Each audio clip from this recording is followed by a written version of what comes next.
How's it going, everyone? It's Ben Foggins Media Corner back again with a brand new video for today. Welcome back to the movie review, aka after our soul review video for today. This time for this new episode for the series is going to be my review on the 2023 action thriller, and that is Plane. Now, this comes to us from the director of Bloodfather, and this tells the story of a pilot named Brody Torrance, played by Gerard Butler, who takes 14 passengers on their flight to Tokyo. And for one of the passengers that's on board on this plane is a prisoner named Louis Gaspar, played by Mike Colter, who's been accused of being a murderer. And once the plane takes off, it finds itself in a disaster in which it gets struck by lightning. And so for Brody Torrance, he ends up making an emergency landing on this island. And once the plane lands on an island, it gets found out by these evil mercenaries who are on this island, and they find the passengers who were on the plane and they take them as hostages.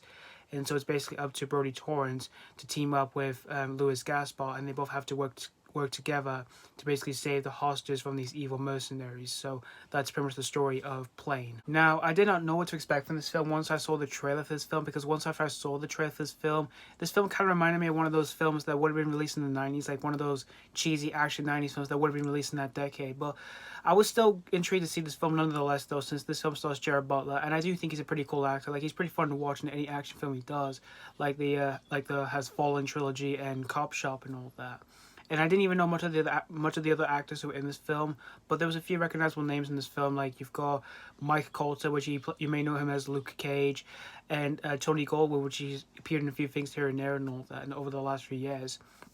And this film was released in January of this year, and this was released earlier in the US, but we didn't get this film until a couple of weeks later, in which this film came out the exact same day as The Fabelmans was in the UK, which this came out on the 27th of January, and I went to see The Fabelmans first, and I decided to see this film the next day, and so I went to see this on the next day, which was on the 28th of January, and I went to see this on my job for free. I actually saw this movie after I finished my shift and all that, and I still have my free ticket for this film, which I have right here.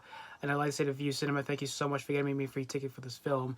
And after watching this whole movie, I gotta say here, you guys, that I can definitely tell you guys that I definitely had a pretty good, solid time here with Plane. I thought this was a pretty good, fun, violent ride of a movie here from beginning to end. The action scenes in this movie are pretty violent, and yet they are pretty entertaining to watch. Like, there's a good amount of violent gunplay action in this film, even though this film doesn't get into the action like after 40 minutes into the film, but there's a good amount of them to basically have the audiences have a good time with this action flick. Especially the last act of the film, which the last act of the film, there's a whole lot of violent gunplay action in that last act of the film, and I can definitely say will definitely satisfy for myself to basically have a good time with this action flick, and they were pretty well directed too.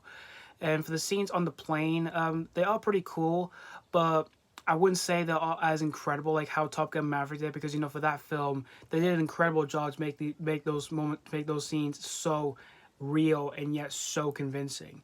But for this film, it has a mixture of being sort of convincing and there are times where they're not that convincing.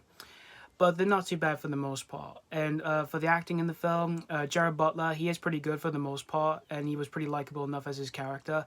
Although I wouldn't say his role in this film is like really memorable or anything like that. It wouldn't be like his most memorable role when it comes to him in like action movies or anything like that.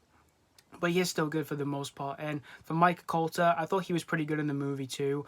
And the chemistry between him and Gerard Butler was pretty decent enough to basically to make these two characters being a likable duo for an action film like this one. And everyone else were pretty solid for their acting talent for the most part. However, for the pacing for the film, it's one of my biggest issues I do have with the film, because the pacing for the film was pretty weak, unfortunately, because, well, for the whole main story itself, which is pretty much really a basic story and it knows what it's going for and all that, it's not too bad for the most part. It's just there are some plot lines in the film, like there's a few I found pretty interesting, but there was a few I didn't find myself remotely digging with while I was watching the film, in which when it came to those moments in the film, there were times where the film does get a little bit draggy and all that, even though it's not a very long film, it's not a 2-hour film, it's only an hour and 47 minutes, it's just there are times where the film does kind of slow down a little bit, but it does manage to pick itself up to get to an important, serious moment of the film and all that. But overall, in the end, guys, Plane, I can definitely tell you guys that I definitely had a pretty good solid time with this action flick, and this is definitely one I can describe this film being a violent plane ride of a movie here. And there are a few ways I can recommend this film. If you're a fan of Gerard Butler, or you're a fan of like these kind of action films that have something to do with like any transport, like cars or planes or anything like that, this is definitely one I would recommend here. And if you miss a chance to see this in cinemas, it is available to watch at home on demand. So that's pretty much all I have to say about Plane. I'm gonna give Plane 3.5 out of 5. despite its flaws I have with this action flick, I still managed to have a pretty good time with this action flick from beginning to end. And I could definitely say as well, this is definitely not like the next new John Wick or anything like that, but this is definitely an action film I could put on par along with other action films that have been pretty good over the last few years, namely Cop Shop, Bullet Train, and Ambulance, which those ones were pretty good too as well. So yeah, thank you guys so much for watching for my AK After Hours Saw review on Plane, and let me know what you think of this movie if you have seen this already or if you just recently checked out this film. Did you have a blast with this, or was it not really a popcorn treat?